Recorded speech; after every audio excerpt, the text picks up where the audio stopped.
One of the most common prescription medications given out in the UK is a drug called Pregabalin. It's prescribed for anxiety, nerve pain and epilepsy. But when Fiona from Somerset started taking it, she didn't expect it to take almost a year to wean her body back off it. I never imagined that for 2 months of pain relief, I would spend 10 months suffering chronic withdrawals over and over every 3 to 4 weeks. I don't think anyone should have to go through that to get off a medication. In 2022, Pregabalin was prescribed more than 8 million times in England alone. It is given to treat epilepsy, nerve pain and anxiety within the NHS. However, once on it, it can be really hard to get off it.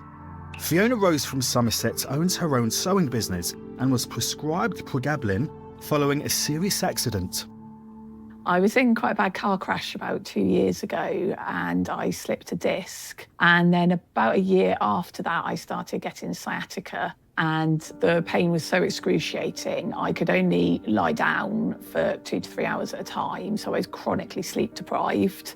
I was struggling to move, but sitting was incredibly painful. I couldn't work. I couldn't even sit and watch TV because I just didn't have the attention span to concentrate on anything because I was just constantly in pain. I was crying a lot of every day and every night. And the doctor said, I'm going to put you on Pregabalin. It's the Rolls Royce of nerve painkillers is how he described it. And he said that will definitely do the job and sort you out. The GP started Fiona on a dose of 75 milligrams twice a day and said she could increase the dose up to 600 milligrams if she felt she needed more pain relief.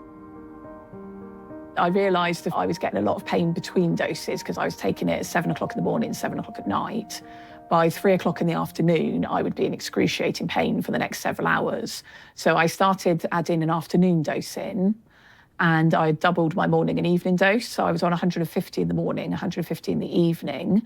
And then I added 75 in the afternoon as well. So for about 6 weeks, I was at a maximum dose of 375 milligrams. And it turned me into an absolute zombie. It completely spaced me out. It also made me gain a huge amount of weight very fast. Within 3 to 4 weeks, I gained a stone. Although much of Fiona's original back pains had gone, she was now experiencing the adverse side effects and her body was becoming dependent on the drug. At one point, when I was about a couple of months in, I missed a dose in the evening and I went to bed. Suddenly, both my legs felt like they were on fire, burning down my legs.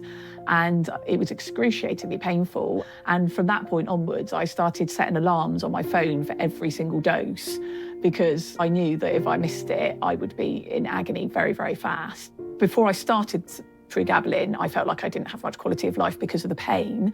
This also made me feel like I had no quality of life either. So about 2.5 months after I started taking it, I decided this just wasn't worth it at all and that I needed to get off these drugs as fast as I could.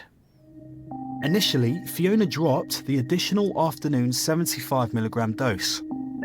I dropped that extra afternoon pill, felt very unwell, and I went and spoke to the pharmacist and said, how can I come off these pills without feeling this unwell? And that was when I had the biggest shock, when she turned around and said, you can only drop 1 pill a month because they are so strong and so addictive. So at that point, I was like, it's going to take me a year to come off something I've only taken for 2 months.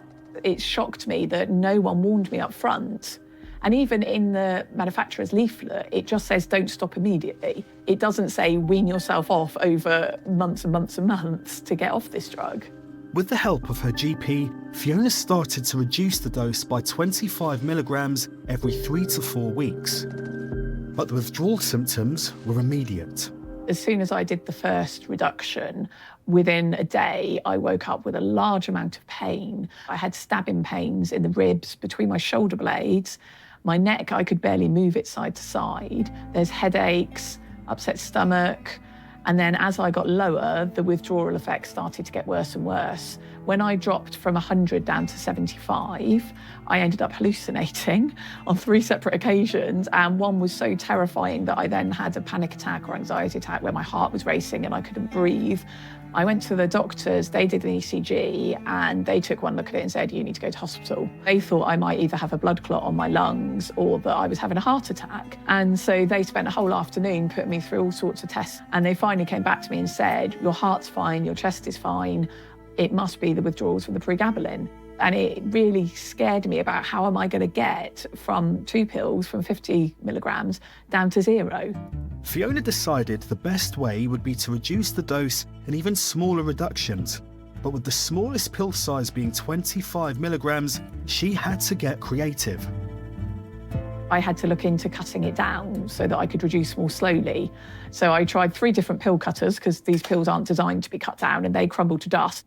And in the end, I've had to buy a rather expensive scientific scales so that I can measure down to the milligram and try and accurately measure my dose out so that I can reduce from a pill to half a pill to quarter a pill to a third of a pill and just, gradually go down to the smallest dose I possibly can before I come off it.